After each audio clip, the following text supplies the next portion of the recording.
Selamat datang di Gideon Church. Coba Tuhan, bangkit berdiri, silahkan. Sebelum kita memuji, menyembah Tuhan bersama-sama, kita akan membaca fotum kita hari ini. Pada Kolose 1 ayat 15, 16, 19, dan 20 kita akan membacanya secara bergantian. Ia adalah gambar Allah yang tidak kelihatan, yang sulung, lebih utama dari segala yang diciptakan, saudara. Karena di dalam Dialah telah diciptakan segala sesuatu, yang ada di sorga dan yang ada di bumi, yang kelihatan dan yang tidak kelihatan, baik singgasana maupun kerajaan, baik pemerintah maupun penguasa. Segala sesuatu diciptakan oleh Dia dan untuk Dia.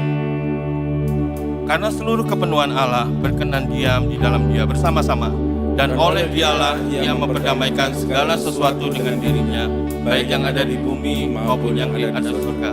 Sesudah Ia mengadakan pendamaian oleh darah Sang Kristus. Sorak-sorai bagi Tuhan kita. Kita akan menyanyikan sebuah himne lama.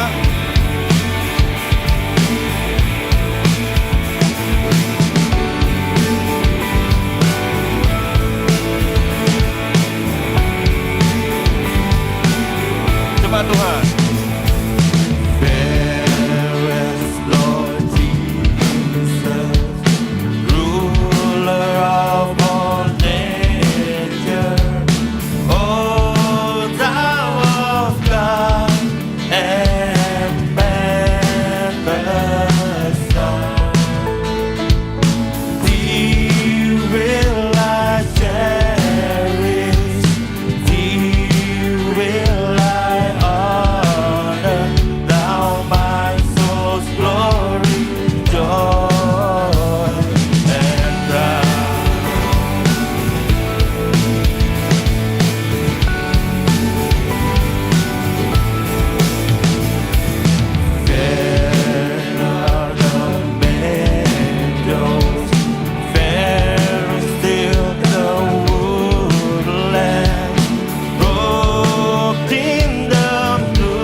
Son of Man.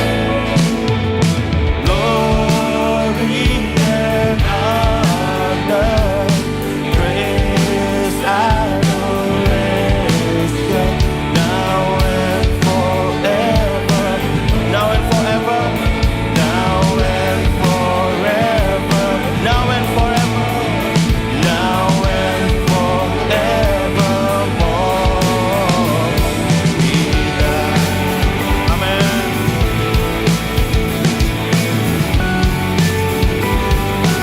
Beri sorak-sorai bagi juru selamat kita, Yesus Kristus.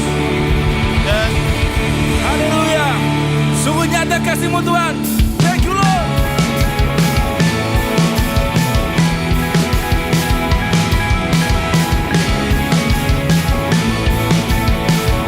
Seindahnya pelangi, secerahnya mentari. Come on. Seindahnya pelangi, secerahnya mentari. Namun kau yang terindah, namun kau yang terindah.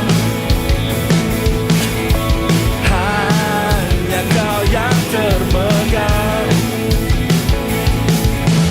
Walau badai menghadang dan bumi pun bergoncang, namun kau kan setia, namun kau kan setia, menjagaku selamanya.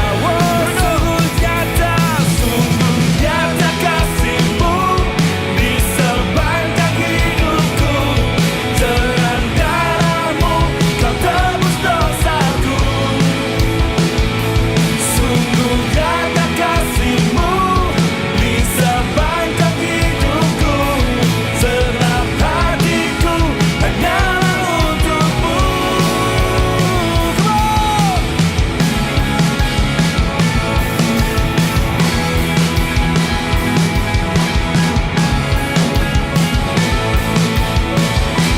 Katakan, yo!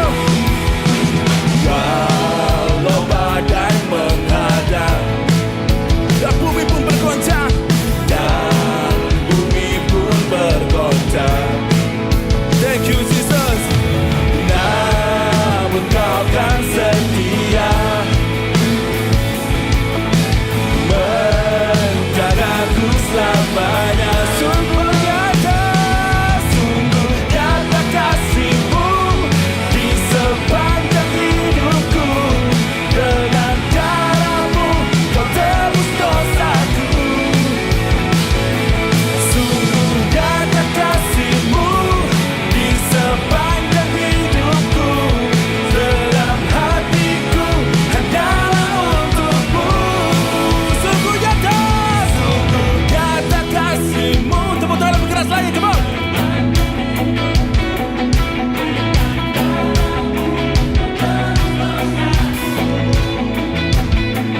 Sungguh nyata kasih-Mu di sepanjang hidupku. Dalam hatiku hanyalah untuk-Mu. Sungguh nyata kasih-Mu di sepanjang hidupku. Dengan darah-Mu kau tebus dosaku. Sungguh nyata kasih-Mu di sepanjang hidupku. Segenap hatiku hanyalah untuk-Mu. Segenap hatiku hanyalah untuk-Mu. Sekali lagi katakan, segenap hatiku hanyalah untuk-Mu.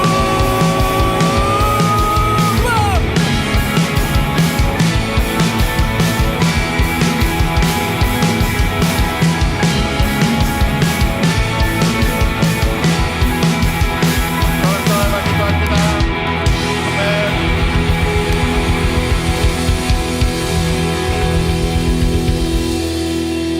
Welcome to Gibeon Church. Senang beribadah dengan saudara hari ini, baik Anda yang ada di sini maupun Anda yang mengikuti ibadah secara live streaming. Kita akan bersama-sama membaca dan merenungkan katekismus, minggu ini kita masuk pada pertanyaan yang ke-20. Seperti biasanya saya akan membacakan pertanyaannya, lalu saudara membaca jawaban dan pembacaan ayatnya. Pertanyaan yang ke-20, apalagi yang ditebus oleh kematian Kristus? Kematian Kristus adalah awal dari penebusan dan pembaharuan setiap bagian dari ciptaan yang telah jatuh. Karena Dia dengan penuh kuasa mengarahkan segala sesuatu kembali untuk kemuliaan dan kebaikan ciptaannya. Kolose 1 ayat 19 dan 20. Karena seluruh kepenuhan Allah berkenan di dalam Dia, dan oleh Dialah Ia memperdamaikan segala sesuatu dengan dirinya, baik yang ada di bumi maupun yang ada di surga, sesudah Ia mengadakan pendamaian oleh darah salib Kristus. Silakan duduk, saudara.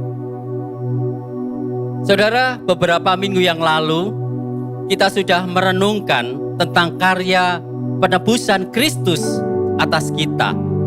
Tetapi saudara, itu adalah permulaan dari karya penyelamatan, penebusan dan pembaruan Allah.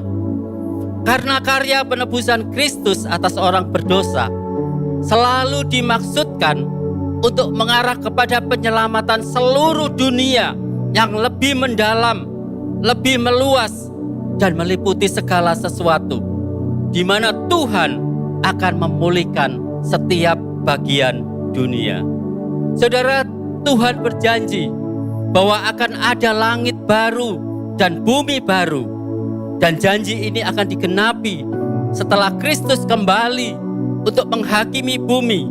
Dan Dia akan memperbaharui dunia yang kita kenal dan mengubahnya menjadi tempat yang sempurna, di mana Dia berkuasa dan bertahta selama-lamanya.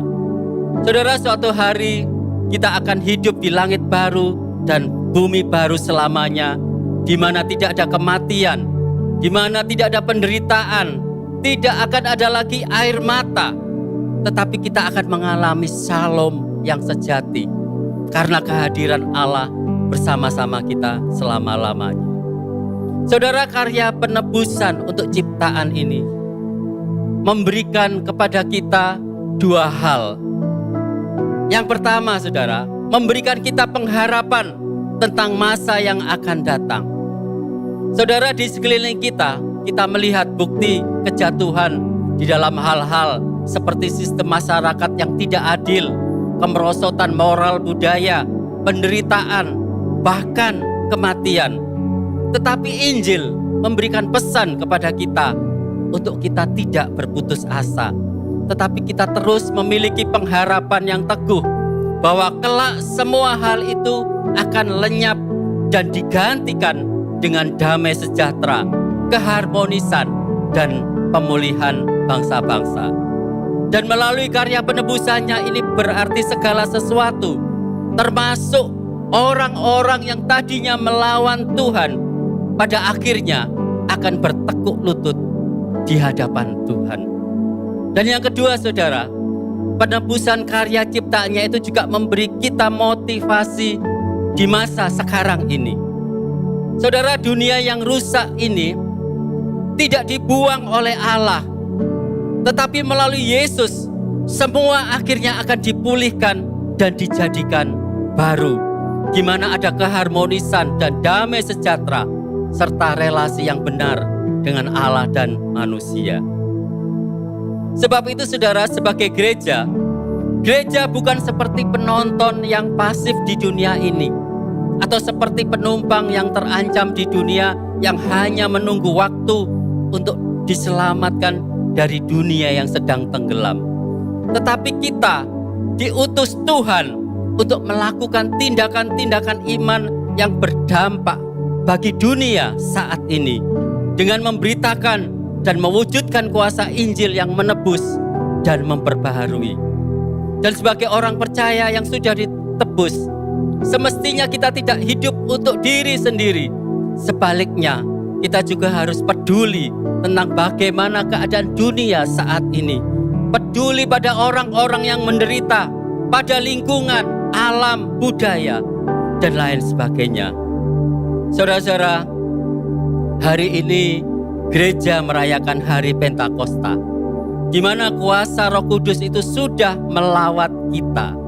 Saudara, kita tidak perlu lagi minta doa lawatan lagi. Karena apa? Karena Tuhan sudah melawat kita. Dan justru sekarang kitalah alat Tuhan yang membawa lawatannya itu melalui hidup kita.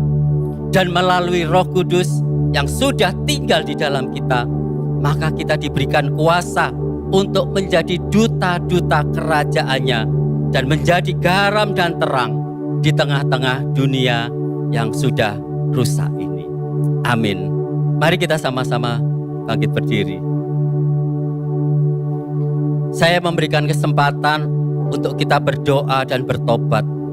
Karena sebagai orang-orang yang sudah ditebus dan diselamatkan, seringkali kita enggan untuk mengambil bagian di dalam tindakan iman untuk karya penebusan ciptaannya, dan kita kurang peduli terhadap keadaan lingkungan sekitar kita yang membutuhkan pemulihan. Mari kita berdoa.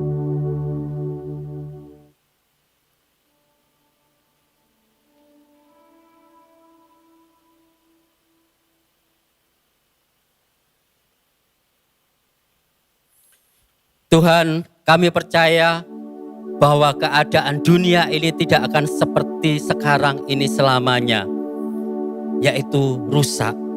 Karena pada akhirnya Engkau akan membuat segala sesuatu menjadi baru.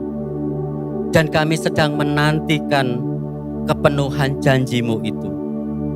Tuhan, kami bertobat karena sebagai orang-orang yang sudah ditebus dan diselamatkan, kami cenderung hidup hanya bagi diri kami sendiri, dan kami tidak peduli dengan keadaan sekitar kami yang membutuhkan pemulihan. Biarlah kuasa Roh Kudus-Mu itu memampukan kami untuk menjadi alat-Mu dan membawa lawatan-Mu itu untuk dunia yang sedang rusak ini. Terima kasih Tuhan buat anugerah-Mu. Hanya di dalam nama Tuhan Yesus kami sudah berdoa. Amin.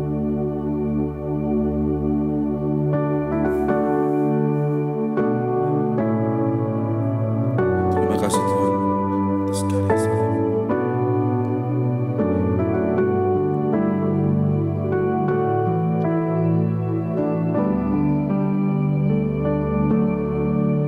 Meski bangsa dan kerajaan runtuh, Tuhanlah Raja atas segalanya.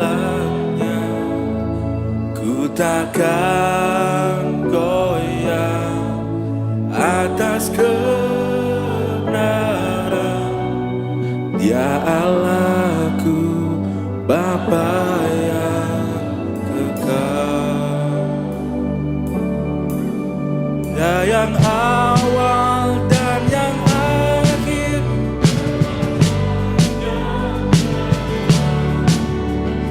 tandanya akan tetap berdiri. Segala kuasa, kemuliaan, percaya nama-Nya. Allahku, Bapa yang kekal. Meski malam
hari esok ku kan menanti Sang Juru Selamat. Suatu hari kelak ku bersama Dia di hadapan Bapa yang kekal.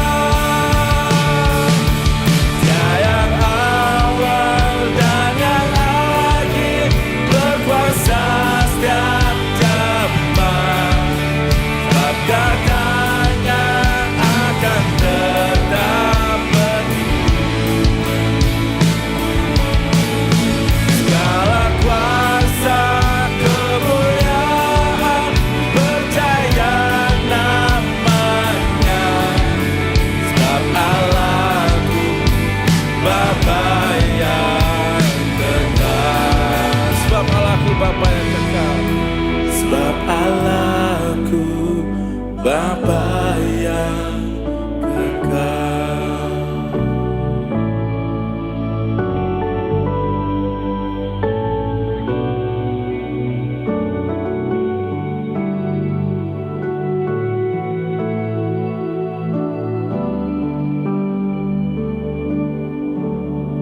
Saat kau datang ke dunia, Allah yang mulia menjangkau kami dari kegelapan. Karyamu di kayu salib Tuhan menyelamatkan kami. Saat kau naik ke surga, kau tidak membiarkan kami sebatang kara. Roh Kudus datang, hadir di muka bumi untuk menolong umat-Mu, menghibur umat-Mu Tuhan.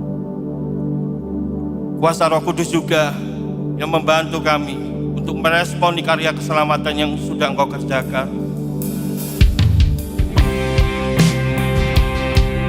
Kuasa Roh Kudus yang membantu kami untuk memberikan hidup kami bagi kemuliaan-Mu, sehingga kami tahu hidup kami tidak sama lagi.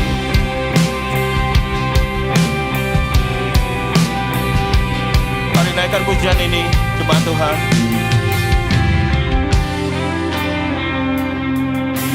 Anugerah-Mu kepadaku tak pernah berubah.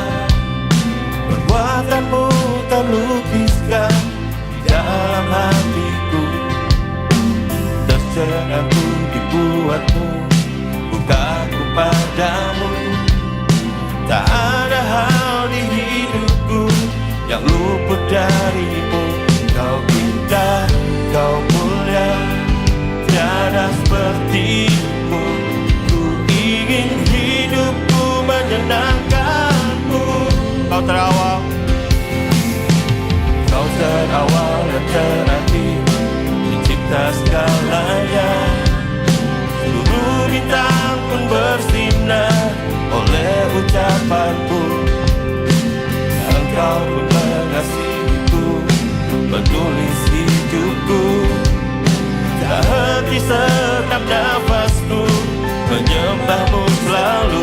Ku puji, ku sembah, tiada seperti-Mu. Ku ingin hidupku menyenangkan-Mu. Segala puji, segala hormat, senang hatiku menyembah-Mu. Terimalah dalam hidupku sebagai persembahan yang hidup.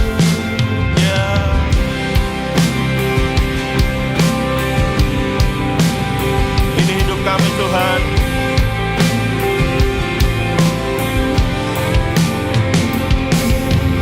Kau terawal dan terakhir, pencipta segalanya. Seluruh bintang pun bersinar oleh ucapan-Mu. Engkau pun mengasihiku, menulis hidupku. Tak henti setiap nafasku,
kasih. Karena karya-Mu Tuhan yang memampukan kami untuk menyerahkan hidup kami kepada-Mu. Kami membawa kerentanan kami membawa kelemahan kami saat ini. Kami membawa seluruh hidup kami. Kami yang sebetulnya tidak layak, kami yang sudah jatuh di dalam dosa, kami yang hidup di dalam dunia yang sudah jatuh dalam dosa, namun anugerah-Mu menyelamatkan kami. Karya salib-Mu yang menebus kami dari kesia-siaan hidup. Terima kasih Tuhan. Terima kasih Roh Kudus yang memampukan kami untuk menyerahkan hidup kami, seluruh aspek kehidupan kami, keluarga kami, pekerjaan kami, apapun yang kami lakukan, masa depan kami bahkan, untuk kami persembahkan bagi kemuliaan Tuhan. Terima kasih Tuhan. Kami tahu dalam menghadapi dunia yang sudah jatuh dalam dosa ini, kami tidak sendirian. Tapi tangan Tuhan yang memegang kami. Kami tidak sebatang kara dalam dunia ini. Roh Kudus jam dalam hidup kami menuntun tiap langkah kami Tuhan. Kami percaya, kami tahu saat Injil-Mu disampaikan, saat firman Tuhan diberitakan, senantiasa mengubah kami dari dalam keluar. Mampukan kami Roh Kudus untuk merenungkan dan menghidupi firman-Mu dalam kehidupan kami sehari-hari. Terima kasih Tuhan. Terpujilah nama-Mu ya Bapa atas ibadah kami pada hari ini. Di dalam nama Yesus Kristus, Allah dan penyelamat kami yang hidup, kami berdoa. Amin. Jemaat Tuhan silakan.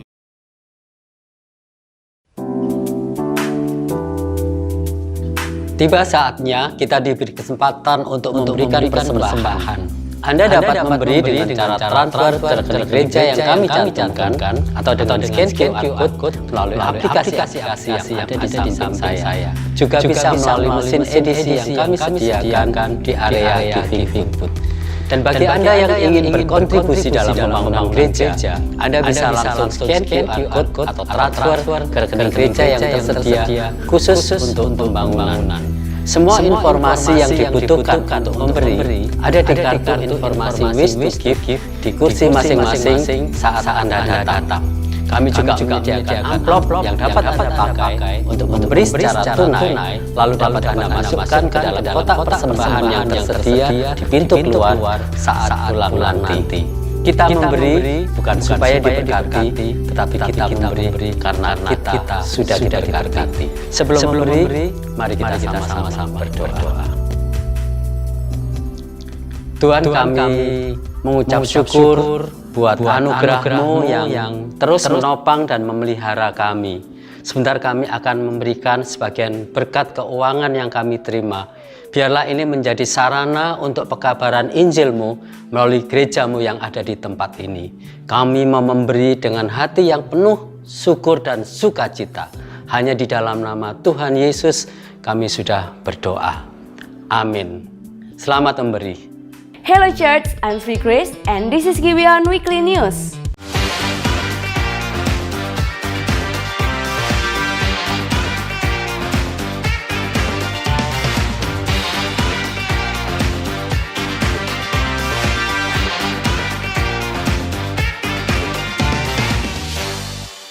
Pendaftaran Discover Your Calling True Ministry khusus Youth Leader masih dibuka sampai tanggal 2 Juni 2024. Kunjungi www.gibeon.church untuk melakukan pendaftaran, atau bila Anda ingin bertanya-tanya, kunjungi Connect Booth saat pulang nanti.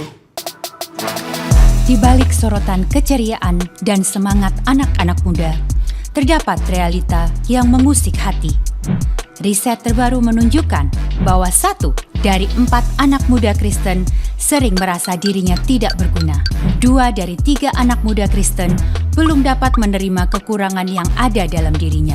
3 dari 5 anak muda Kristen merasa teman-teman dekatnya memberikan dampak negatif.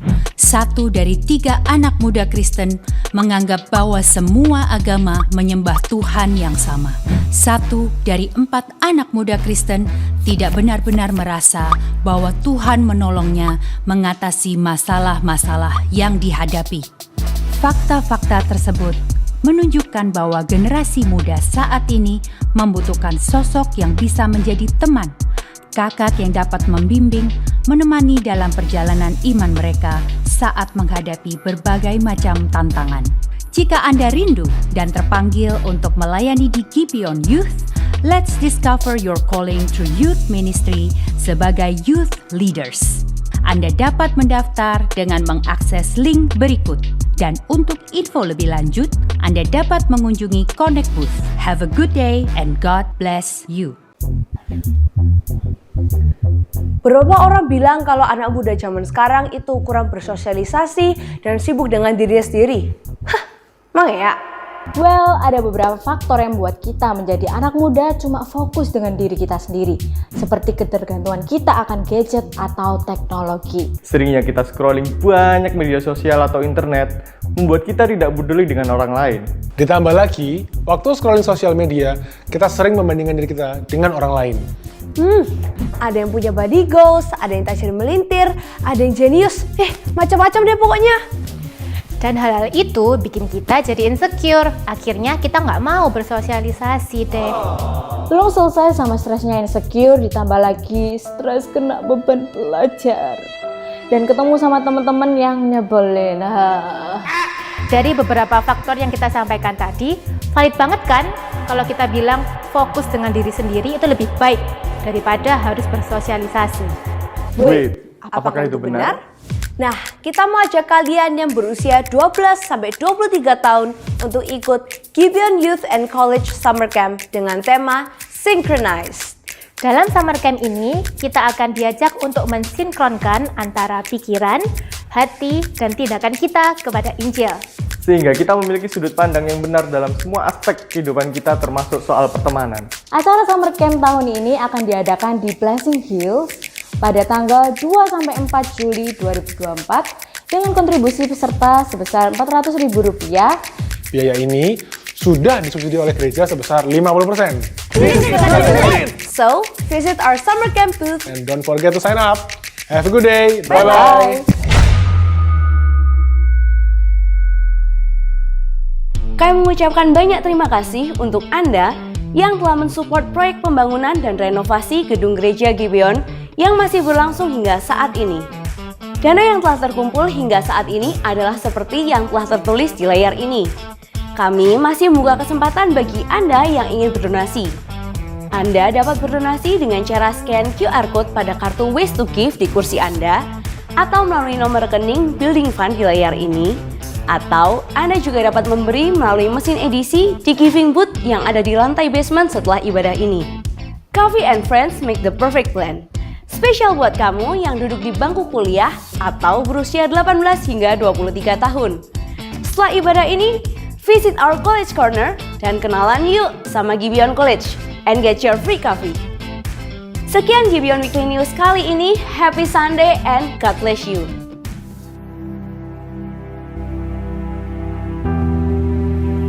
Saudara-saudara sekalian, hari ini kita akan mengadakan upacara Child Dedication atau penyerahan anak. Nah, saudara, menurut Mazmur 127 ayat 3, seorang anak adalah pemberian atau titipan dari Tuhan yang dipercayakan kepada setiap orang tua.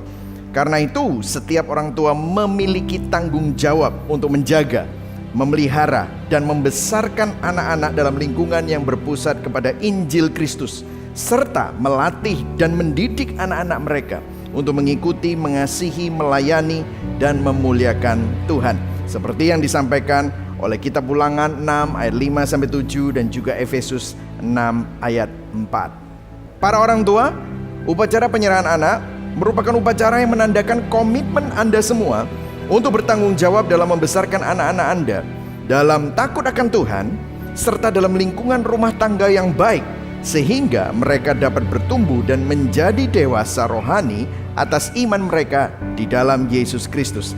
Karena itu, hari ini saya akan meminta Anda semua untuk mendeklarasikan komitmen dan janji Anda di hadapan Tuhan serta di hadapan gerejanya. Saat ini kami persilahkan ayah, ibu sebagai pasangan mengucapkan deklarasi penyerahan anak bersama-sama di hadapan jemaat Tuhan. Kami di dalam hadirat Tuhan, di depan jemaat Tuhan dan para hamba Tuhan, menyerahkan anak kami kepada Yesus Kristus sebagai milik Tuhan Allah Tritunggal. Kami sebagai orang tua berjanji untuk mendidik dan membesarkan anak kami di dalam Injil Yesus Kristus, Sehingga anak kami akan hidup untuk kemuliaan Tuhan. Soli Deo Gloria. Baik, sebagai respon pengembalaan juga merupakan komitmen dari seluruh jemaat Gibeon untuk bisa menjadi gereja, menjadi suatu komunitas yang menjadi bapak, ibu, kakak, adik, teman, dan anak-anak, supaya anak-anak ini bisa hidup di dalam Kristus dan menghidupi panggilan mereka di dalam rencana Tuhan untuk hidup bagi kemuliaan Tuhan. Soli Deo Gloria. Mari sama-sama kita doa ya. Bapa di surga, kami berdoa untuk anak-anak yang akan diserahkan hari ini. Biarlah dari kecil Engkau sudah memegang hidup mereka milik-Mu. Dan kami berdoa untuk setiap orang tua, biarlah mereka dapat memegang komitmen bahwa hidup mereka pun juga membuat anak-anak ini bisa hidup takut akan Tuhan.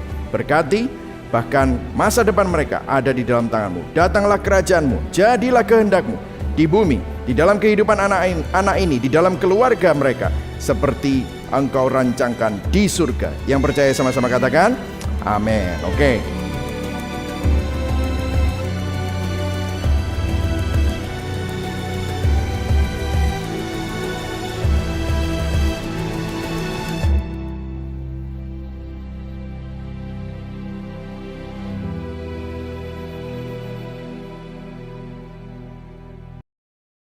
Berikan tepuk tangan buat pengumuman yang luar biasa. Wow, berapa banyak Anda juga diberkati oleh pelayanan para volunteers pada hari ini. Berikan apresiasi juga buat para volunteers. Luar biasa sekali mereka mendedikasikan hidupnya untuk melayani kita semua. Welcome to Gibeon Church. Saya juga ingin menyapa Anda yang beribadah secara live streaming. Di sini bukan tempat untuk orang sempurna, tapi tempat di mana kita semua disempurnakan oleh kuasa Injil dan kasih karunia Tuhan Yesus Kristus. Amin. Saudara, saya juga ingin sekali lagi memberikan selamat buat para orang tua yang sudah menyerahkan anak. Saya percaya anak-anak itu bukan hanya tanggung jawab gereja saja, tetapi tanggung jawab kita juga sebagai orang tua untuk membimbing mereka, untuk mendorong mereka di dalam pertumbuhan iman. Waktu anak-anak dengan kakak pembina, nanti waktu di kids, di youth, ataupun di college, itu cuma 40 jam selama 52 minggu. Tetapi 3.000 jam sampai 4.000 jamnya, itu ada di rumah dan bersama-sama dengan orang tua. Artinya, orang tua juga bertanggung jawab di dalam pertumbuhan anak-anak mereka, saudara. Amin. Dan pada kesempatan kali ini saya juga mengajak bagi Anda yang rindu untuk melayani menjadi youth leaders, kami sangat membutuhkan kakak-kakak pembina yang tidak hanya menemani mereka di dalam setiap musim hidup, yang mengerti perasaan mereka, tetapi kami juga rindu ada kakak-kakak yang benar-benar mengarahkan mereka pada hal-hal yang alkitabiah. Karena banyak sekali youth di Gibeon Church, tetapi kakak-kakaknya masih terbatas. Bagi Anda yang berjiwa muda ya saudara, yang memiliki kerinduan untuk melayani generasi, saya mengajak Anda semua, karena jujur, limit kami saat ini sudah di ambang batas. Jumlah pertumbuhan youth sangat berkembang, tetapi kakak-kakak pembinanya masih terbatas. Jadi saya mendorong Anda, bagi teman-teman Pro-M atau mungkin Anda yang family, yang punya hati untuk dapat melayani generasi muda ya saudara. Dan saya juga mengajak para parents yang memiliki anak di usia SMP, SMA, atau mungkin SD kelas 6 yang sudah usia 11 atau 12 tahun untuk bisa mengikuti summer camp. Atau teman-teman college juga, karena di sana kita tidak hanya belajar tentang Injil, tetapi kita bisa mengaplikasikan Injil di dalam setiap aktivitas.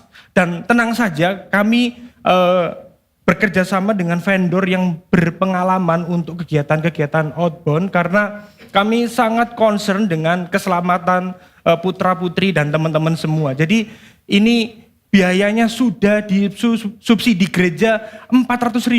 Jadi bagi Anda yang mungkin masih kesulitan biaya, bisa bilang ke saya atau Pastor Eric. Anda boleh mengunjungi Connect Booth kalau Anda mengalami kesulitan. Tapi kalau kesulitannya gara-gara, ya ini Pastor Dave, soalnya anak saya pengen iPhone, jadi saya mau nabung ya. Tolonglah ya, jangan menyulitkan posisi saya ya saudara ya. Atau ini pengen liburan ke luar negeri, jadi tolong kalau bisa gratis summer camp-nya. Waduh, berat sekali bagi saya ya saudara. Ya tapi kalau Anda benar-benar mengalami kesulitan, Anda boleh menghubungi saya.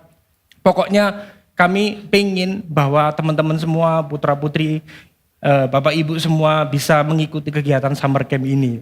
Oke, hari ini kita akan melanjutkan sermon series kita, Credo Rasuli. Tapi sekali lagi kita tenangkan hati kita berdoa di hadapan Tuhan ya Bapak Ibu. Bapa di surga mengucap syukur atas anugerah-Mu, atas kasih-Mu di dalam kehidupan kami Tuhan. Kami sungguh merasakan bahwa Engkau hadir di dalam kehidupan kami. Bahkan melalui puji-pujian yang kami naikkan Tuhan. Kami merasakan Engkau ada di tengah-tengah kami ya Tuhan. Tuhan, pada kesempatan kali ini Tuhan, kami rindu untuk mendengarkan firman-Mu. Biar firman-Mu itu tidak hanya memberikan informasi bagi kami, tetapi mentransformasi hati kami. Mengubahkan hati kami ya Tuhan. Mampukan ya Allah Roh Kudus. Tolong hamba-Mu yang lemah dan terbatas ini Tuhan. Supaya hamba-Mu boleh memberitakan Injil. Kiranya hamba-Mu semakin berkurang dan Kristuslah yang semakin bertambah. Ya Allah Roh Kudus, cengkram kami dengan kuat kuasa Roh Kudus-Mu. Terima kasih Tuhan, kami serahkan semuanya di dalam tangan-Mu. Kami berdoa hanya di dalam nama Tuhan Yesus Kristus. Amin. Hari ini kita akan melanjutkan sermon series kita di minggu yang ke-6 dari Credo Rasuli. Kita akan belajar dikandung Roh Kudus, lahir dari anak darah Maria. Saudara, Anda pasti sudah tahu kalau saya itu suka menanam, suka pelihara hewan. Saya pernah memelihara berbagai macam hewan, mulai dari ikan lohan, ikan cupang, keong, kelomang, hermit crab, itu macam-macam. Rumah saya itu kayak kebun binatang ya saudara ya. Burung, ayam, bebek, waduh. Yang belum pernah itu pelihara tuyul ya saudara ya. Karena bukan hewan itu ya, makhluk gaib katanya. Jadi saya itu suka pelihara binatang. Dan yang paling berkesan waktu saya SD, itu tuh pelihara ayam saudara. Saya beli ayam warna-warni yang kecil-kecil dulu saudara.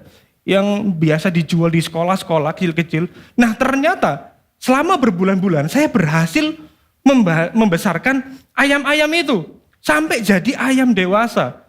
Kalau saya pulang sekolah, ayam-ayam itu datang ke saya. Kalau Anda lihat postingan David Beckham beberapa waktu lalu, itu ayam-ayamnya ikut si David Beckham itu ya. Nggak tahu sekarang sepak bola kok jadi peternak ayam ya saudara ya. Nah, ayam-ayam itu ikut. Waktu saya pulang sekolah, ayam-ayam itu datang kepada saya. Karena secara insting, mungkin mereka tahu kalau saya itu orang yang biasa memberi makan. Nah, waktu saya pulang sekolah, saya masuk di halaman rumah saya, kok ayam-ayamnya nggak datang ya? Kemana ini ayam-ayam saya? Saya nggak mikir panjang, nggak ambil pusing, karena waktu itu pulang sekolah saya lapar sekali. Saya langsung masuk rumah, saya ingat menu siang itu adalah soto. Saya makan dengan lahap soto. Habis gitu, saya kok nggak enak ya, pengen keluar lihat ayam-ayam saya. Kok tak cari di kandang nggak ada. Saya cari sekitar rumah nggak ada. Saya langsung masuk rumah, tanya mama saya, "Ma, ayam-ayamku di mana?" "Nah itu soto yang kamu makan, itulah ayam-ayammu." Di situ saya langsung nangis saudara. Saya histeris. "Wah, ayamku mbok beleh ma, mbok potong." Saya gulung-gulung nangis, histeris teriak-teriak. Karena saya ternyata di balik soto yang enak itu ada ayam saya. 4 ekor yang dipotong saudara. Tapi saya pikir-pikir saudara, secinta-cintanya saya dengan ayam saya. Kalau saya punya kekuatan super untuk menjelma jadi ayam, untuk menambahkan natur ayam di dalam natur manusia saya nggak mau saudara. Saya supaya relate sama ayam, saya nggak mau tetapan jadi ayam. Tetapi hari ini kita akan belajar bahwa Allah yang kita sembah, supaya relate dengan kita, supaya nyambung dengan kita, dia menjadi manusia. Kita belajar sama-sama ya saudara, yang semangat sama-sama katakan yes. Kita akan belajar sama-sama dari 1 Yohanes 1 ayat 1 sampai 4. Kita akan membacanya bergantian. Saya akan mengawalinya Bapak Ibu. Apa yang telah ada sejak semula, yang telah kami dengar, yang telah kami lihat dengan mata kami, yang telah kami saksikan, dan yang telah kami raba dengan tangan kami tentang firman hidup. Itulah yang kami tuliskan kepada kamu Bapak Ibu. Hidup itu telah dinyatakan dan kami telah melihatnya, dan sekarang kami bersaksi dan memberitakan kepada kamu tentang hidup kekal yang ada bersama-sama dengan Bapa dan telah dinyatakan kepada kami. Apa yang telah kami dengar, apa yang telah kami lihat, dan apa yang telah kami dengar, kami beritakan kepada kamu juga, supaya kamu pun beroleh persekutuan dengan kami. Dan persekutuan kami adalah persekutuan dengan Bapa, dengan anaknya Yesus Kristus Bapak Ibu. Dan semuanya ini kami tuliskan kepada kamu, supaya sukacita kami menjadi sempurna. Berbahagialah kita yang sudah membaca, merenungkan, dan melakukan di dalam kehidupan kita sehari-hari. Amin. Kenapa kita belajar dikandung Roh Kudus, lahir dari anak Maria? Ini memiliki implikasi yang penting sekali Bapak Ibu. Di sini ada penekanan yang sangat penting bahwa Yesus itu bukan dibuai dari benih manusia, tapi dia dibuai oleh benih Roh Kudus. Ini menunjukkan praeksistensi Yesus, bahwa Yesus itu sudah ada sejak kekekalan dan bersama-sama dengan Bapa. Dia lahir dari seorang anak darah, yaitu Maria. Ini menunjukkan bahwa Tuhan yang kita sembah itu benar-benar lahir menjadi manusia sejati. Oleh karena itu kita akan belajar di sini dijelaskan di dalam Yohanes 1 Yohanes 1 ayat 2. Ada bersama-sama dengan Bapa yang telah dinyatakan kepada kami. Di sini kita akan belajar 3 poin penting Saudara. Mengapa Rasul Yohanes menekankan tentang inkarnasi Yesus? Dan yang kedua kita akan belajar apa makna inkarnasi Yesus bagi kehidupan kita sebagai orang percaya, dan bagaimana kita dapat mengalami karya inkarnasi Yesus di dalam perjalanan kita. Saudara, di sini kenapa sih kok Rasul Yohanes ingin menekankan inkarnasi Yesus, Saudara? Karena pada masa itu Yohanes itu ingin memberikan nasihat kepada orang Kristen mula-mula tentang ajaran palsu. Mereka sedang diserang oleh ajaran palsu, dan ajaran itu Saudara, itu namanya ajaran doketisme dan ajaran serintianisme. Tapi saya akan fokus pada ajaran doketisme. Di sini Yohanes menekankan bahwa kami itu telah melihat, kami merabanya, kami mendengarnya, kami benar-benar mengalami Yesus itu secara nyata. Sang firman hidup itu secara nyata di tengah-tengah kita. Karena ingin mematahkan bahwa ajaran doketis ini mengajarkan seperti ini Saudara. Ajaran doketisme itu dari kata dokeo, yang artinya nampak. Maksudnya gini Saudara, kalau Yesus itu adalah Allah, artinya dia adalah roh yang maha suci. Dan kalau roh itu maha suci, sesuatu yang sifatnya daging, itu buruk, itu negatif. Jadi kalau Yesus itu kelihatannya nampak, itu hanya ilusi, itu hanya semu. Jadi kalau ada penampakan Yesus, itu cuma nerawang-nerawang aja, itu sifatnya roh. Jadi bukan real, tidak ada dagingnya. Itu inti dari ajaran doketis. Yesus tidak memiliki tubuh jasmani, hanyalah ilusi semata. Ini bahaya sekali Saudara. Kita harus mengerti bahwa ini ajaran yang keliru juga. Kita harus tahu bahwa Yesus yang kita sembah, dia adalah Allah sejati dan dia juga adalah manusia sejati. Kita harus percaya bahwa Yesus memiliki dui natur. Kalau kita menyangkal kemanusiaannya, itu sama sesatnya Saudara. Ada ungkapan yang menarik ya Saudara. Menyangkal kemanusiaannya adalah sama sesatnya dengan menyangkal keilahiannya. Jadi kita tidak bisa melupakan sisi kemanusiaannya juga. Memang Yesus sudah ada sejak kekekalan. Dia bersama-sama dengan Bapa. Dia adalah causa prima. penyebab dari segala sesuatu. Dia tidak disebabkan, dia tidak diciptakan oleh Allah Bapa. Tetapi di dalam kekekalan, Yesus bersama-sama dengan Allah Bapa, Putra dan Roh Kudus menciptakan segala yang ada di dunia ini. Amin, saudara. Kita harus pahami itu dulu, Bapak Ibu yang terkasih dalam Kristus. Kalau kita, mungkin hari ini saya tidak percaya doketis. Saya bukan penganut doketisme. Tapi kadang, sebagai orang Kristen di zaman kini, saudara, kita itu sering jatuh di dalam seperti ini loh, Bapak Ibu. Yang rohani itu baik, yang sekuler itu buruk. Seringkali banyak orang itu membeda-bedakan antara kehidupan rohani dan kehidupan sekuler. Dan ini sebenarnya, saudara, kita itu sedang meresapi ajaran-ajaran yang keliru. Kalau kita memandang kehidupan kita sebagai orang percaya itu seperti ini, saudara. Sama aja dengan orang doketisme pada waktu itu. Saudara, seringkali kita membedakan seperti ini. Lihat ini, sekuler ya. Sekuler itu apa sih? Yaitu pekerjaan, studi, hobi, pertemanan. Nah ini kan duniawi, ini sekuler. Nah tapi kalau kita tuh beribadah seperti ini, ikutan CG, komunitas rohani, kegiatan sosial, bagi-bagi sembako, itu rohani. Salah, saudara.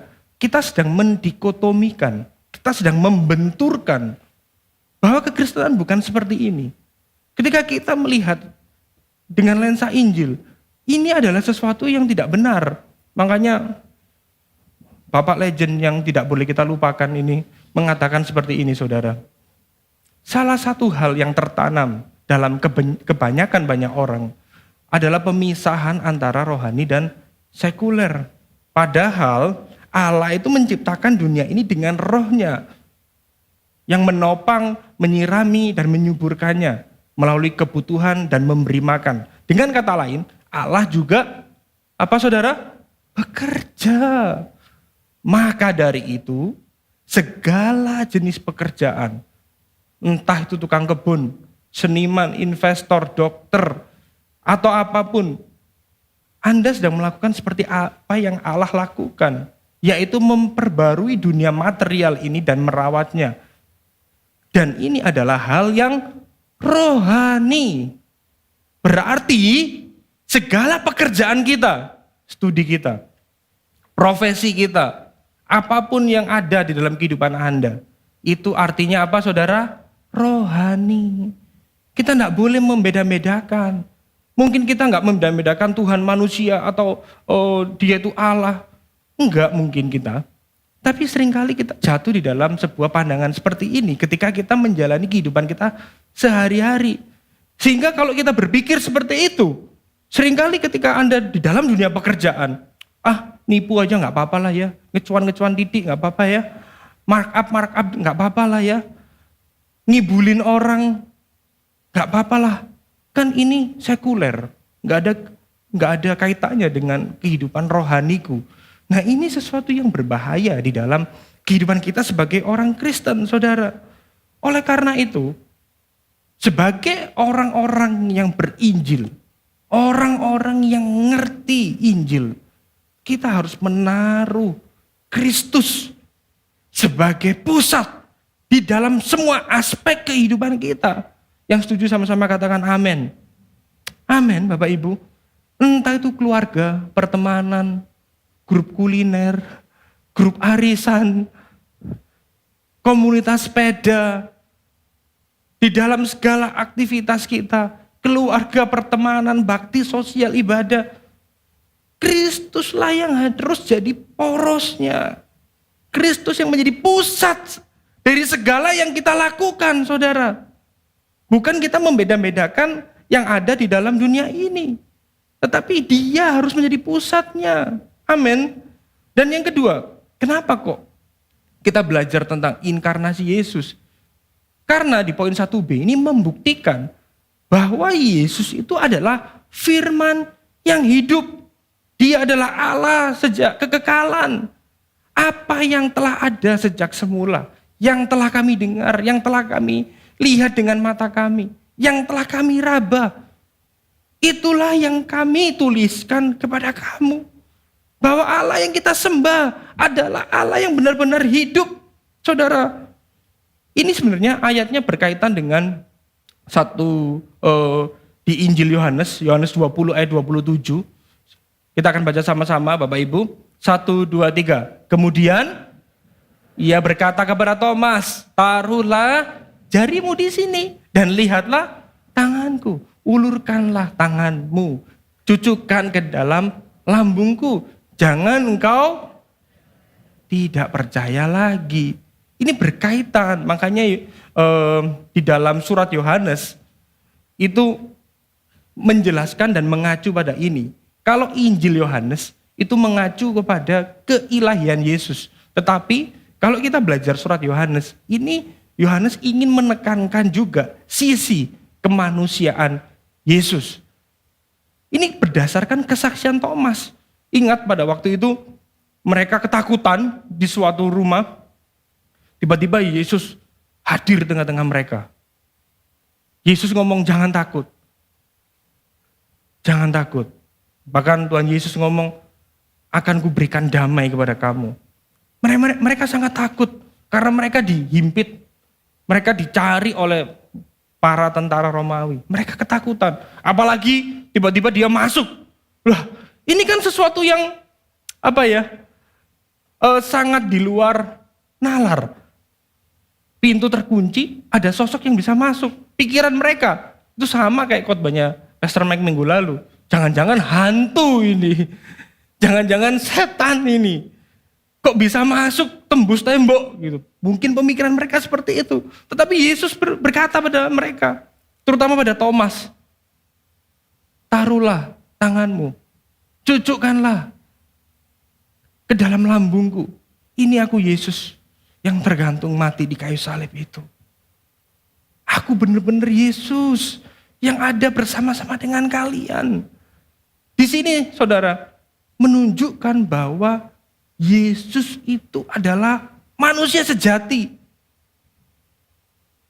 Saudara, hari ini kita justru diingatkan ya bahwa Bapak Thomas ini ya, si Rasul Thomas ini memiliki kontribusi yang besar di dalam sejarah kekristenan. Bahwa kritis, ragu itu nggak salah saudara. Justru melalui kekritisan si Thomas ini, iman Kristen itu dapat dibuktikan secara nyata, secara historis, saudara. Kadang kita itu kalau ketemu orang kritis, ketemu orang yang ragu, tanya-tanya iman pada kita itu sering ngomong, kamu itu kurang rohani, sudahlah percaya saja. Bahkan kalau kita lihat kisah ini, nah jangan seperti Thomas, kurang percaya. Selama saya sekolah minggu, Thomas itu kasihan ya. Jadi peran yang kurang baik ya. Jangan kayak Thomas. Jangan kamu kayak itu loh. Masa nggak percaya? Kamu tuh percaya saja. Tapi lihat, dari kisah ini kekristenan dapat dibuktikan. Saya pun, saudara, saya tuh suka jengkel kalau ada orang-orang itu yang kritis sebenarnya saudara. Tapi saya pun perlu bertobat. Kalau orang lain tanya kritis pada saya tuh bisa menjawabnya dengan tenang, dengan santai, dengan penuh kasih gitu ya. Tapi kadang kalau istri saya yang tanya gitu, langsung saya marah gitu. Kamu itu masuk gak ngerti. Istri hamba Tuhan loh kamu itu. Ya ini pun saya perlu bertobat. Kok orang lain yang tanya saya bisa sabar. Kenapa kok giliran istri saya bisa nyolot. Nah itu saya pun perlu bertobat di hadapan Tuhan saudara. Berarti ada sesuatu yang salah di dalam hati saya. Kalau ada orang pun tanya pada Anda, jangan dihakimi. Jawablah dengan kasih. Kalaupun Anda belum bisa menjawabnya, kasihi mereka. Jangan merendahkan mereka. Jangan-jangan mereka membutuhkan membutuhkan perhatian kita, membutuhkan jawaban dari kita yang penuh dengan kelemah lembutan. Karena kita nggak pernah tahu. Orang-orang itu mungkin akan dipakai Tuhan secara luar biasa. anak-anak youth itu tanyanya kritis-kritis Bapak Ibu. Saya pun berusaha menjawabnya dengan baik karena jangan sampai di masa muda, di masa remaja, anak-anak kita itu kehilangan iman kita. Karena kita pakai jurus wis pokoknya percaya saja. Kalau ada lagu-lagu yang anak-anak dulu itu Yesus pokok, ya tapi ya pokok Yesus ya saudara ya. Tapi kita harus menjawabnya. Amin saudara. Di sini ada seorang tokoh namanya Craig Blomberg. Dia mengatakan seperti ini. Bukti sejarah itu memampukan kita untuk menjelaskan iman kita. Sebagai akibatnya, iman yang dibutuhkan untuk mengisi ruang kosong adalah iman yang masuk akal. Artinya kita juga harus menjelaskan, mengartikulasikan apa yang telah kita percayai. Karena pada waktu lalu Pastor Mike berkhotbah, kekristenan itu adalah perpaduan antara spiritualitas dan rasionalitas. Keduanya tidak bisa dipisahkan. Karena iman Kristen itu bukan iman yang melompat di dalam gelap. Tetapi iman yang real, saudara. Allah yang kita sembah adalah Allah yang nyata. Dapat dibuktikan secara historis dan empiris. Jika ada yang sering memberikan klaim, oh kitabmu itu palsu, gak asli. Ya tunjukkan aja kalau memang palsu. Kita buktikan di dalam kajian ilmiah. Toh selama ini gak terbukti. Justru kekristenan ini kuat secara historis. Bisa dibuktikan, tercatat. Segala peristiwanya tercatat. Bahkan orang-orang yang non-Kristen pada masa itu menyaksikan Yesus. Ada saksi-saksi mata, saudara. Inilah keunggulan iman Kristen. Kalau zaman dulu ya, banyak kisah-kisah mitologi dewa-dewa yang turun ke dunia. Mereka menjelma menjadi manusia. Ada juga kisah-kisah inkarnasi. Tapi saya tidak menemukan, saudara, bahwa ada saksi mata yang benar-benar memegang dewa-dewa itu. Yang benar-benar real.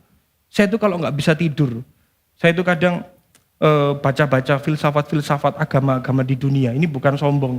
Supaya saya ngantuk ya saudara ya. Saya lihat, ceritanya menarik, ketagihan. Jadi kisah dari India, Tiongkok, Yunani, saya bacain semua. Kayak dongeng gitu ya saudara ya. Saya suka sekali.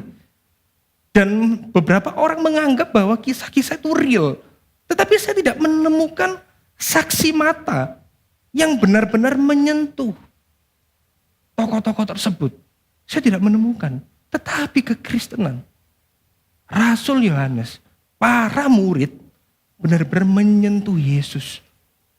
Mereka melihat, mereka mendengar. Ini luar biasa. Yesus adalah Allah yang kekal, berinkarnasi, mengambil rupa daging, masuk ke dalam sejarah umat manusia. Dia rela terbatas ruang dan waktu. Supaya apa sih saudara? Kita yang terbatas itu dapat mengenalnya. Amin. Ini adalah keunggulan iman Kristen. Yang setuju berikan sorak-sorai kemuliaan bagi Tuhan kita. Amin. Dan yang kedua kita akan belajar tentang lalu apa makna inkarnasi Yesus bagi kita orang percaya. Kalau kita lihat di sini 1 Yohanes 1 ayat 3. Apa yang telah kami lihat dan apa yang telah kami dengar, kami beritakan kepada kamu juga. Supaya kamu pun beroleh persekutuan dengan kami. Dan persekutuan kami adalah persekutuan dengan Bapa dan dengan anaknya Yesus Kristus. Kalau kita memperhatikan di dalam teks yang kita baca dan pelajari hari ini, Yohanes menuliskan ini, menekankan ini sampai 3 kali. Fakta ini diulang ketiga kalinya oleh Yohanes. Kalau di dalam ilmu hermeneutika ya saudara ya, ide yang diulang-ulang terus-menerus, berarti itu perlu mendapatkan penekanan dan perhatian khusus. Berarti Yohanes ingin ngomong, aku lihat.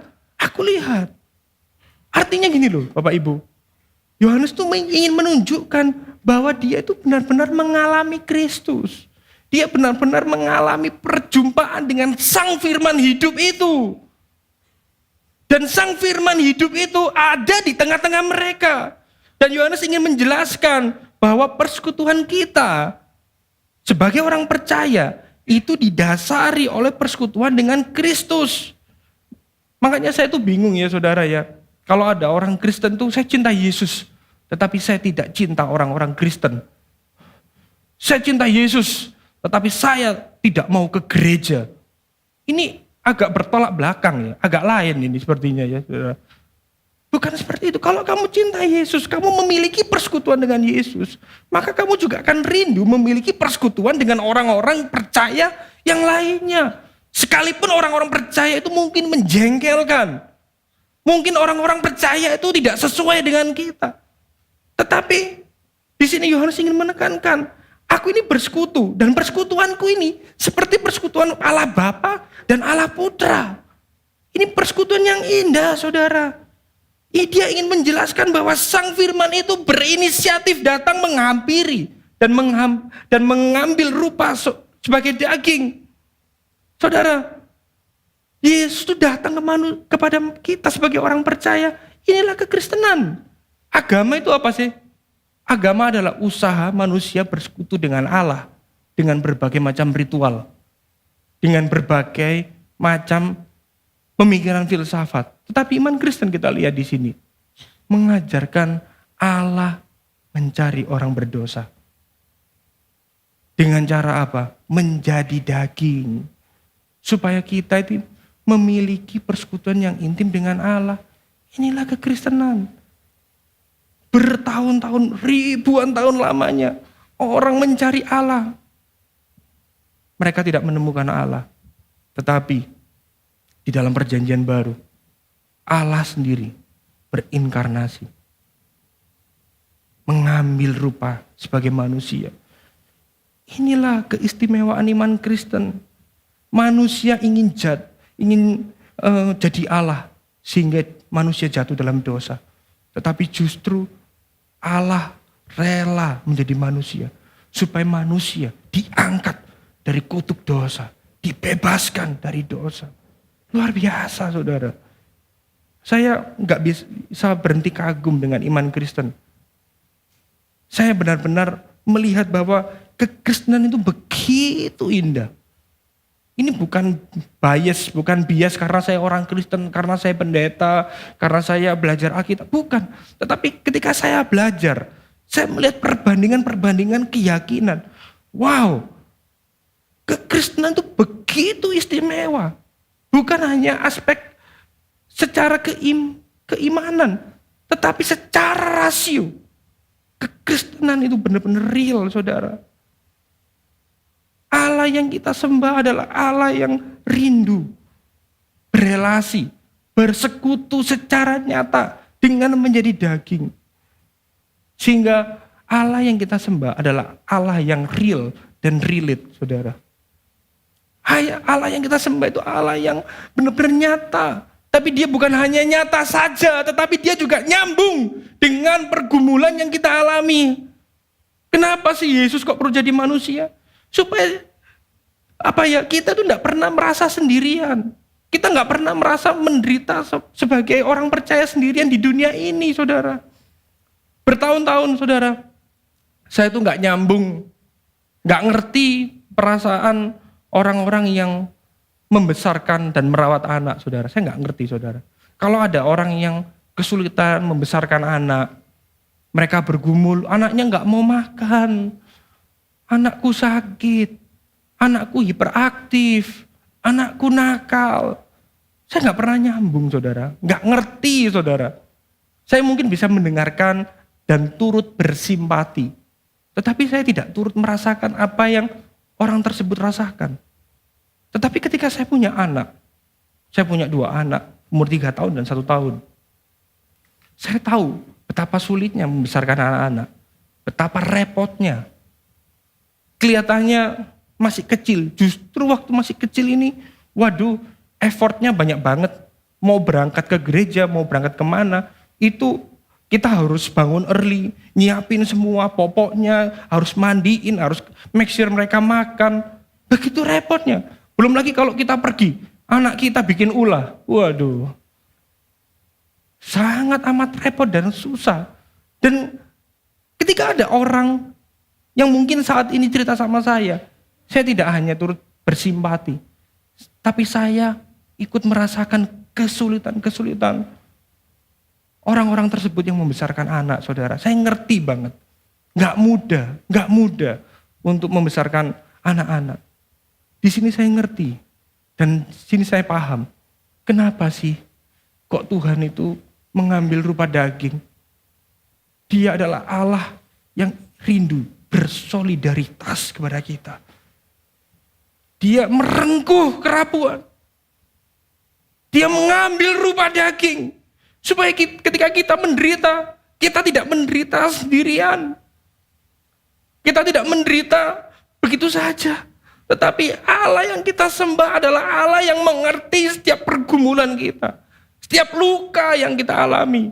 Mungkin ada orang-orang yang tidak mengerti posisi kita. Tetapi kabar baiknya, kalau nggak ada orang yang mengerti posisi kita, kita punya Allah yang pernah jadi manusia.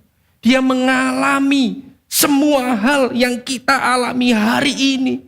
Ini kabar baiknya Bapak Ibu yang terkasih. Makanya ketika kita sebagai orang Kristen, sebagai orang percaya, datang saja kepada Tuhan setiap waktu. Datang pada Tuhan apa adanya. Gak perlu dengan formulasi tertentu atau dengan redaksi yang indah. Kata-kata kita begitu bagus untuk datang pada Allah. Gak perlu. Yang Tuhan rindukan adalah relasi. Katakan sama-sama relasi, saudara. Gak perlu kita itu harus formal banget. Ini bukan berarti kita meniadakan waktu-waktu khusus di dalam disiplin rohani kita. Tetapi kita perlu datang pada Tuhan setiap waktu sepanjang hari kita. Kita berkomunikasi pada Roh Kudus yang sudah tinggal di dalam diri kita, saudara. Berapa banyak, saudara? Saya itu terus berkomunikasi dengan Tuhan. Bahkan ketika saya naik motor gitu ya, saudara. Saya kadang ingat karya salib Kristus gitu ya. Ini saya tiba-tiba jadi cengeng gitu. Saya terharu. Kadang naik motor, waduh kok berapa mili ya? Dilihati orang lampu merah dipikir diputus pacar atau apa. Enggak, ini terharu karena kasih Kristus. Merenungkan karya salib Kristus. Saya tutup helm, saya kucek-kucek, pura-pura kelilipan, saudara ya. Saya terharu. Kalau kita sebagai orang Kristen, kita tuh perlu merenungkan Tuhan. Perlu berkomunikasi dengan Tuhan. Ajak ngomong Tuhan yang sudah tinggal dalam dirimu itu, saudara. Kita nggak perlu nunggu momen pencurahan Roh Kudus. Ini kebetulan hari ini Pentakosta, saudara ya. Kita nggak perlu menanti-nantikan lawatan Tuhan. Lawatan Tuhan sudah 2000 tahun yang lalu, saudara. Nggak perlu kita menantikan itu semua. Yang perlu kita lakukan, berkomunikasilah setiap waktu di dalam hidup Anda, sepanjang hari. Tuhan, tolong aku, beri aku hikmat, supaya aku tidak mengambil keputusan yang salah. Tolong aku yang lemah, supaya aku bisa ngomong dengan kasih, dengan partner bisnis saya, dengan teman saya, dengan siapapun. Tolong aku Tuhan. Aku gak ngerti apa yang harus aku lakukan, tolong aku Tuhan. Aku mengucap syukur, masalahku yang paling besar itu sudah Engkau selesaikan di kayu salib. Ngobrollah dengan Tuhan, saudara, amin. Karena kekristenan itu selalu berbicara tentang pendampingan, penyertaan, dan penyediaan Tuhan di dalam setiap waktu. Inilah iman Kristen yang sejati. Kita gak pernah dibiarkan sendiri.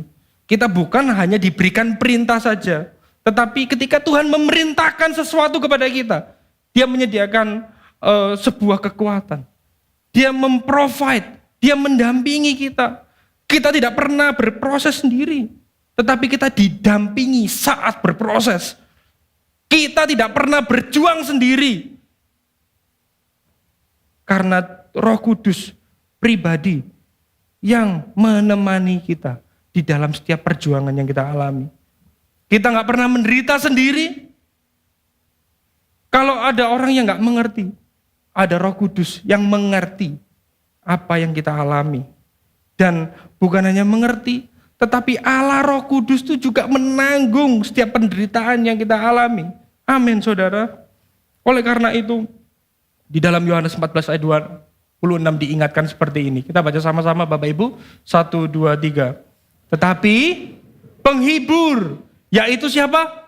Roh Kudus yang akan diutus oleh Bapa di dalam namaku. Dialah yang akan mengajarkan segala sesuatu kepadamu dan akan mengingatkan kamu akan semua yang telah kukatakan kepadamu. Amin. Ketika Kristus naik ke surga, dia tidak membiarkan kita yatim piatu. Tetapi dia berdoa kepada Bapa supaya roh penghibur itu, roh penolong itu menemani setiap langkah kita. Inilah makna Pentakosta, saudara. Kita tidak pernah dibiarkan sendirian. Gak perlu lagi kita menantikan Pentakosta ketiga, Pentakosta keempat, kelima, dan selanjutnya. Roh Kudus sudah dicurahkan 2000 tahun yang lalu. Kadang kita itu kerasa gak kerasa bukan karena Roh Kudus gak ada, saudara. Tapi karena fokus kita. Karena pandangan kita yang keliru di dalam menjalani hari-hari kita, saudara. Sudahkah kita itu benar-benar ngobrol dengan Allah yang transenden itu, tapi tinggal di dalam hati kita? Sudahkah kita melakukan demikian, saudara? Ajak ngobrol Tuhan yang sudah tinggal dalam dirimu itu. Jangan berdoa lagi minta pencurahan Roh Kudus, tetapi mintalah supaya Roh Kudus yang sama itu melahirbarukan kita, yang sudah melahirbarukan kita, itu menuntun kita, memberikan kita kekuatan untuk menghidupi Injil. Karena kita nggak mungkin bisa menghidupi Injil dengan kekuatan kita sendiri. Oleh karena itu mintalah Roh Kudus untuk memberikan kekuatan kepada kita. Dia sudah dicurahkan. Dia sudah diberikan pada kita. Minta tolong sama Tuhan. Ketika saya menyiapkan firman Tuhan seperti ini pun, saya sebagai manusia nggak sanggup, saudara. Saya mungkin mengerti secara akademis, tetapi saya nggak tahu harus bagaimana menyiapkan yang terbaik. Saya pun minta supaya Roh Kudus menuntun saya. Roh Kudus memperbarui hati saya terlebih dahulu. Maka Roh Kudus yang sama itu juga akan mengubah setiap Anda yang datang dan mendengarkan firman pada hari ini. Mungkin Anda melihat sosok Pastor Dave di sini, tetapi lebih dari itu, ini adalah firman Tuhan. Allah sendiri yang berbicara kepada Bapak Ibu yang terkasih di tempat ini, saudara. Amin. Secara manusia saya lemah, saya terbatas. Tapi firman Allah yang hidup itu, melalui kuat kuasa Roh Kudus, itulah yang akan mentransformasi setiap hati kita yang datang di tempat ini. Amin. Kalau kita lihat di poin ketiga, lalu bagaimana supaya kita dapat mengalami karya inkarnasi Yesus di dalam perjalanan iman kita? Saudara yang terkasih, kita mau mundur sebentar. Di Yohanes 1, ayat 1 dan 3, ini menekankan sekali lagi bahwa Yohanes itu benar-benar mengalami persekutuan dan perjumpaan dengan Kristus, Sang Firman hidup itu secara nyata.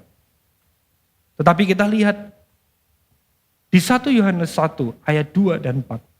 Ini menekankan bahwa Yohanes itu rindu memberitakan Kristus, Sang Firman hidup kepada banyak orang. Yohanes rindu untuk menjadi saksi. Apa maknanya bagi kita, saudara? Ketika kita mengalami perjumpaan dengan pribadi Kristus itu. Kalau kita sudah merasakan kasih-Nya, maka kita akan memiliki kerinduan untuk membagikan Injil pada orang lain. Yang setuju sama-sama katakan amin. Amin, saudara. Inilah kerinduan kita. Buktinya di sini loh, saudara. Kita lihat Yohanes 1 ayat 2. Sekarang kami bersaksi dan memberitakan pada kamu tentang hidup kekal. Di ayat yang keempat, ini menarik ya, kita baca sama-sama. 1, 2, 3. Dan semuanya ini kami tuliskan kepada kamu supaya sukacita kami menjadi apa?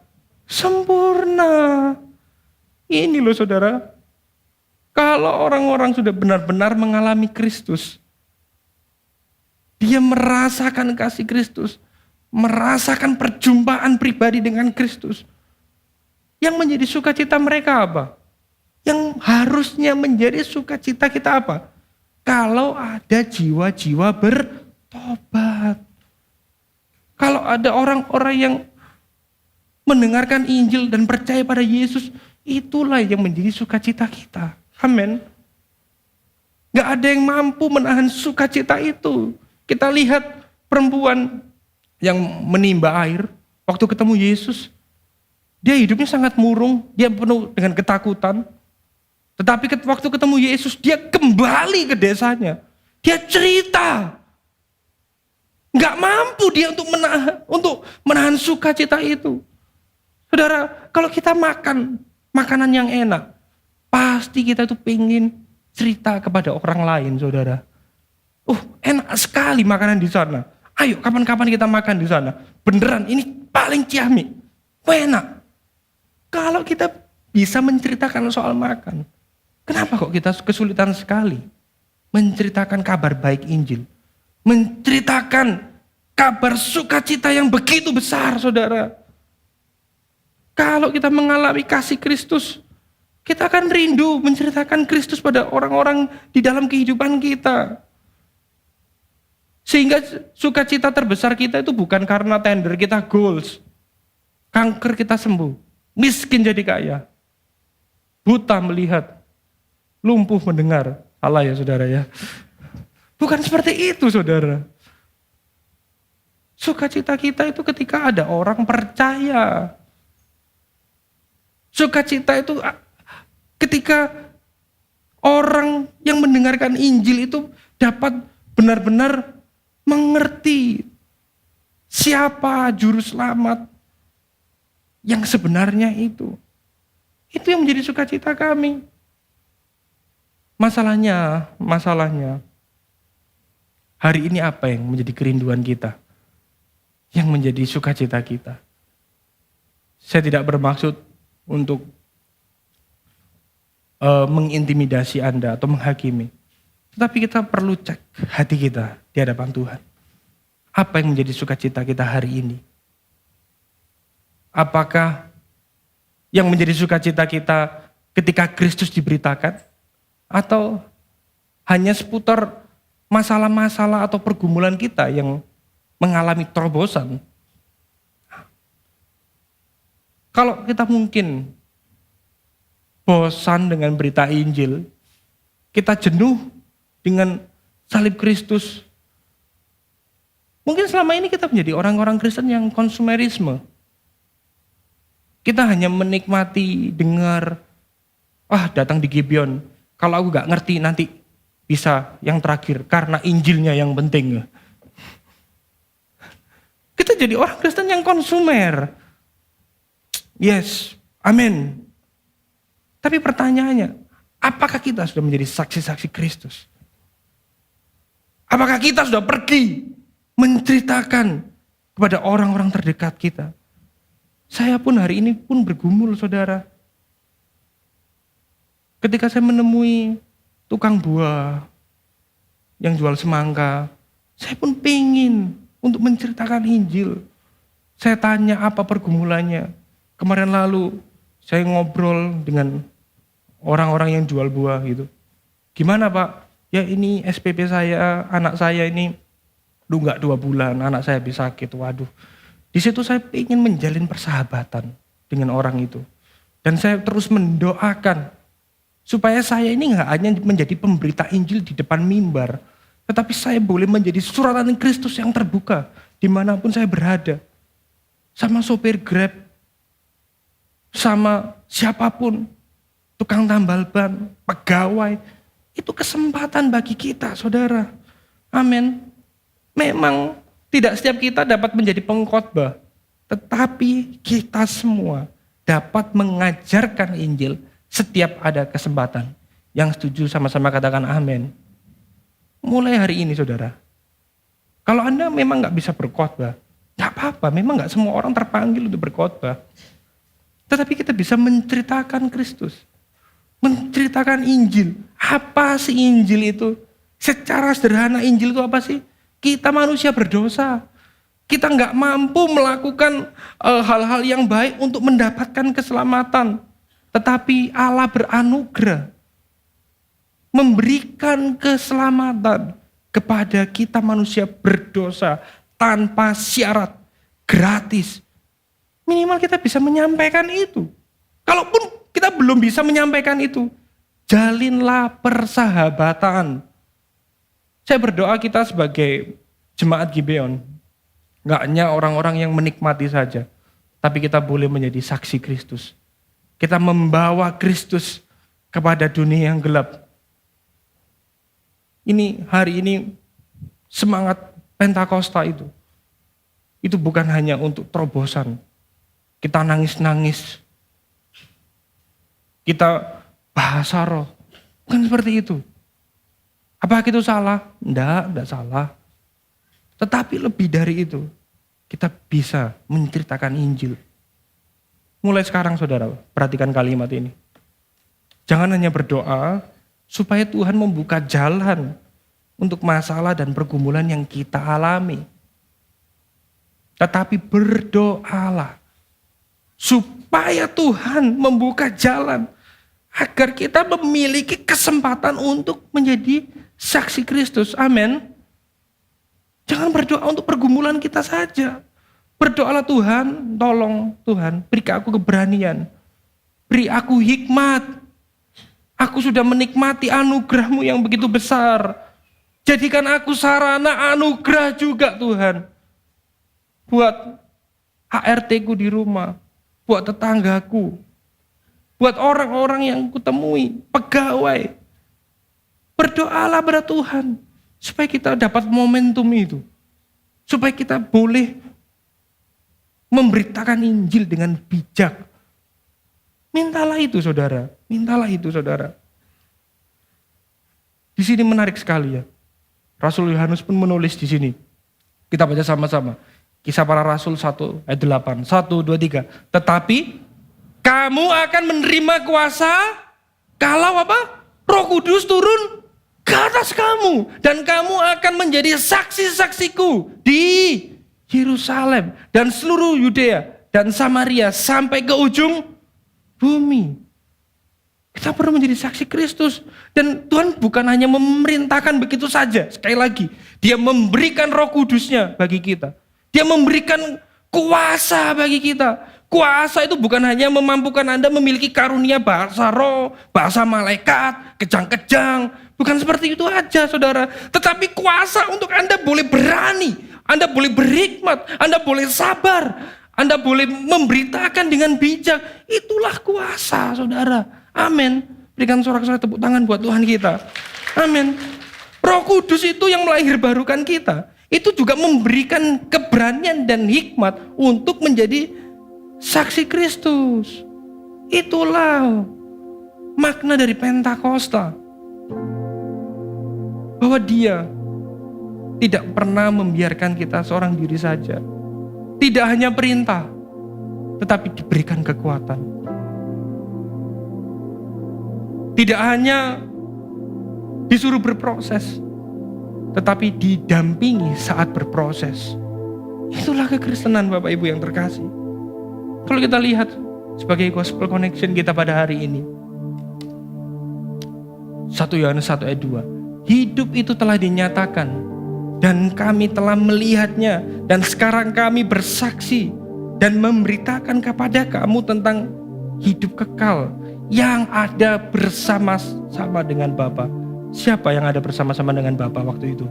Yesus Kristus. Amin. Yesus, Sang Firman hidup yang kekal, rela mengalami kematian. Supaya kita yang mengalami kematian total, mendapat kehidupan kembali melalui pribadi Roh Kudus. Roh Kuduslah yang melahirbarukan kita. Kita sudah mengalami kerusakan total. Kita binasa. Tetapi Allah memilih kita. Dia menebus kita. Sehingga kita dapat menerima kelahiran baru oleh kuat kuasa Roh Kudus, saudara. Amin. Yesus sang firman hidup. Dia rela terpisah dengan Allah Bapa saat di kayu salib. Supaya kita yang dulunya terpisah, relasi kita rusak, kita dapat kembali bersekutu di dalam Kristus. Amin. Yesus, dia yang gak terbatas. Dia rela menjadi daging yang rapuh, supaya kita yang rapuh karena dosa dapat hidup oleh kekuatan Roh Kudus. Karena Roh Kudus sudah dicurahkan di dalam hati kita sebagai orang-orang percaya. Amin. Sekali lagi berikan sorak-sorai yang paling meriah buat Tuhan kita, saudara. Amin. Sebagai pertanyaan reflektif kita pada hari ini, apakah kita sudah benar-benar mengalami perjumpaan pribadi dengan Kristus dan menikmati kasih-Nya? Apakah berita Injil masih membakar hati kita? Atau kita sudah mulai bosan, kita jenuh? Mintalah supaya Roh Kudus terus memperbarui hati kita, memberikan kita kerinduan, memberikan kita cinta mula-mula itu. Mintalah kepada Roh Kudus supaya kita memiliki hatinya, kita memiliki matanya. Mintalah kepada Dia, saudara. Pertanyaan yang kedua, apa kita sudah menjadi saksi-saksi Kristus dimanapun kita berada? Anda boleh renungkan saat Anda di rumah, saat Anda JG. Biarlah pertanyaan reflektif ini benar-benar kita renungkan di dalam kehidupan kita sebagai orang percaya.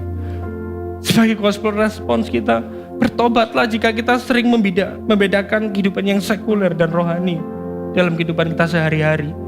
Inilah yang kadang membedakan kita gak mau jadi saksi Kristus, saudara. Itu sekuler, aku gak mau jadi saksi Kristus. Bertobatlah, saudara. Bertobat juga jika kita sudah mulai merasa bosan mendengarkan berita Injil. Ingatlah, Kristus rela mengambil rupa manusia. Dia menyerahkan nyawanya di kayu salib agar kita yang terpisah dengan Allah kembali menikmati persekutuan dengan Allah selama-lamanya. Amin. Karena Injil, saudara, kita bangkit berdiri sama-sama, saudara. Kita renungkan implikasi kita pada hari ini. Karena firman hidup menjadi manusia, kita dapat yakin dan percaya kepada Kristus dengan teguh. Karena Kristus benar-benar mengambil rupa daging dan Dia masuk dalam sejarah umat manusia. Karena firman hidup itu sudah menjadi manusia, kita dapat bersekutu dan menikmati kasih Allah Bapa. Karena relasi kita telah dipulihkan melalui karya salib Kristus dan karya Roh Kudus yang sudah melahirbarukan dan menuntun kita untuk menghidupi Injil. Kita dapat mengalami sukacita sejati dalam Kristus, sehingga kita rindu untuk menceritakan kabar baik Injil, menjadi saksi Kristus dimanapun kita berada. Amin. Mari kita meresponi firman Tuhan dengan menyanyikan lagu ini, saudara. Dalam Kristus harapanku, Dialah terang kekuatanku, Yesus batu penjuruku, teguh dan tak tergoyahkan. Betapa besar kasih-Mu, ketakutanku pun sirna. Penghiburku, Kau segalanya, dalam kasih-Mu ku teguh.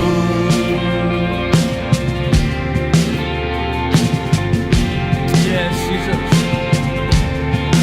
Kristus menjadi manusia, Dialah kepenuhan Allah, pemberian kasih dan kebenaran ditolak oleh umatnya, dan pada salib Dia mati, murka Allah ditanggungnya, setiap dosa dilimpahkan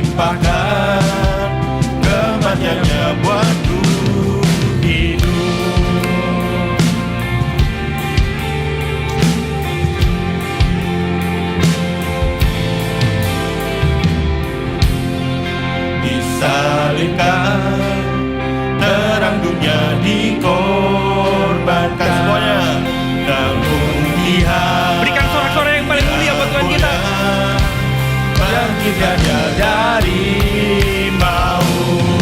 Kemenanganlah miliknya, dosaku telah dikalahkan. Ku miliknya, dia milikku, oleh darahnya ku hidup. Yesus batu karang, Kristuslah batu karangku, di atas Dia ku teguh, di atas Dia ku teguh. Sekali lagi katakan sama-sama. Kristuslah batu karangku, di atas Dia ku teguh, di atas Dia ku teguh. ku tak takut atas maut, ku tak takut atas maut. Kuasa Kristus di dalamku, dari lahir sampai mati. Yesus memegang hidupku, tiada kuasa yang dapat memisahkanku dari Kristus sampai di akhir hayatku. Dalam kuasanya ku sampai akhir hayatku, sampai di akhir hayatku. Dalam kuasanya ku hidup. Berikan sorak-sorai kemuliaan buat Tuhan kita. Amin. Haleluya. Kami mengucap syukur Tuhan buat hari ini, meteraikan firman-Mu Tuhan. Biar firman-Mu itu terus berbicara secara personal di dalam hati setiap kami. Biarlah kuasa Roh Kudus itu Tuhan memberi kami keberanian untuk kami boleh menjadi saksi-saksi Kristus. Ajar kami Tuhan, supaya kami gak hanya memikirkan persoalan dan pergumulan kami, tetapi kami boleh Tuhan untuk menceritakan Injil pada orang-orang sekitar kami Tuhan. Mampukan kami Tuhan. Kami percaya anugerah-Mu begitu besar dalam kehidupan kami. Biarlah anugerah yang sama itu kami boleh ceritakan pada orang lain Tuhan. Kami mengucap syukur Tuhan. Kalau mungkin ada jemaat-Mu yang datang tempat ini yang mengalami pergumulan tantangan Tuhan, kiranya Engkau memberikan damai sejahtera, Engkau berikan kekuatan Tuhan. Biarlah kami gak hanya fokus dengan masalah kami, tetapi kami ingat bahwa masalah terbesar kami yaitu dosa sudah Engkau selesaikan di kayu salib itu Tuhan. Biar iman kami, pengharapan kami hanya kepada Kristus yang sudah mati dan bangkit bagi kami Tuhan. Terima kasih atas anugerah-Mu. Jemaat yang terkasih dalam Kristus, marilah kita arahkan kedua tangan kita dan hati kita kepada Kristus yang sudah menyelamatkan, memelihara dan menopang kita. Tuhan memberkati engkau dan melindungi engkau. Tuhan menyinari engkau dengan wajah-Nya dan memberi engkau kasih karunia. Tuhan menghadapkan wajah-Nya kepadamu dan memberi engkau damai sejahtera. Kiranya Allah Bapa senantiasa memakaimu sebagai sarana anugerah untuk menceritakan kasih Allah bagi orang-orang berdosa. Kiranya Kristus Sang Anak Domba Allah senantiasa dipersaksikan melalui setiap tutur katamu, bahkan di dalam tawa dan tangismu.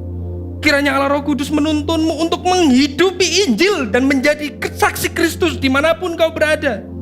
Ingatlah bahwa engkau memiliki Allah yang tidak pernah meninggalkan engkau sendiri, karena Ia senantiasa memegang erat tanganmu. Dirahmatilah engkau dengan kerendah hatian, agar hidupmu senantiasa mempermuliakan Allah Tritunggal Maha Kudus. Jemaat yang terkasih dalam Kristus, terimalah cinta kasih yang sempurna, persekutuan yang manis dari Allah Bapa, Putra dan Roh Kudus yang menyertaimu mulai saat ini sampai selama-lamanya. Dan setiap kita yang percaya sama-sama katakan amin. Silakan duduk Bapak Ibu yang terkasih.